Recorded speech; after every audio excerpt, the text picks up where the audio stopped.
Welcome to the Scorching Dunes, the second wing of the Tombs of Terror. My name is Sir Regis Smirgleton, and I'm going to be your guide on this journey, but it won't be easy. Not only do we have to overcome a Plague Lord, but there's a twist. There's always a twist. With the Plague of Madness, at the end of each player's turn, the rightmost minion is going to attack a random enemy, which can quickly create some chaos, but can also work to your advantage if you plan ahead. Think about putting things like really high attack and low health minions on the rightmost side of the boards that can take favorable trades, or put things like Divine Shield or Lifesteal or other on-hit effects there if you need some bonuses. Well, that sounds like madness, but thankfully I know a guy, well, a Murloc anyway, that can help. His name is Sir Finley Murgleton, and he's a very distant cousin who's gonna be able to help us on this one. For a Murloc, Finley has some pretty cool tools at his disposal. First up are the signature treasures. And you'll start off with a trusty pith helmet, a fashion choice I can certainly appreciate, but I think you can move on to some stronger options after you unlock them. For instance, there's Maxwell Mighty Steed, a handy early game minion that can push out lots of damage or take favorable trades. And then there's our good friend Carl the Lost, who will fill your entire board with taunted and divine shield minions. It's a really powerful effect. When it comes to unlocks, you can also work towards my favorite hero power, Power Up.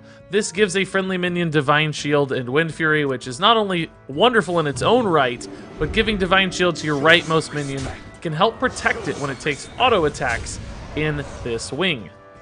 When it comes to treasures you'll find along the way, definitely take Band of Bees in the Scorching Dunes. This means you can take low-cost minions, put them on the right side of your board, and they will often take wonderful trades into bigger things because this gives them poisonous. All I gotta say to Sir Finley is because there are gonna be some very tough bosses to overcome on this one, and I want to wish him the very best of luck. When it comes to bosses, there are a couple to look out for. Ozara is particularly frightening with a passive hero power that will summon Dust Devils very efficiently, and those can pump out lots of damage. So if you don't have answers to those early swarms, you may come away with a loss. And then, of course, there's the Plague Lord of Madness itself. This fight will demand a lot of attention when it comes to minion placement because it's pretty crazy hero powers.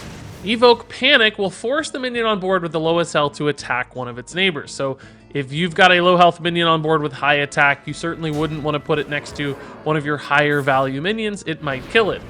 And then there's Systematic Betrayal, which will rotate all minions counterclockwise, applying a 1/1 buff to any that move. This means you want strong minions on the left side of their board and weaker minions on the right side of your board, so take trades to help develop those scenarios.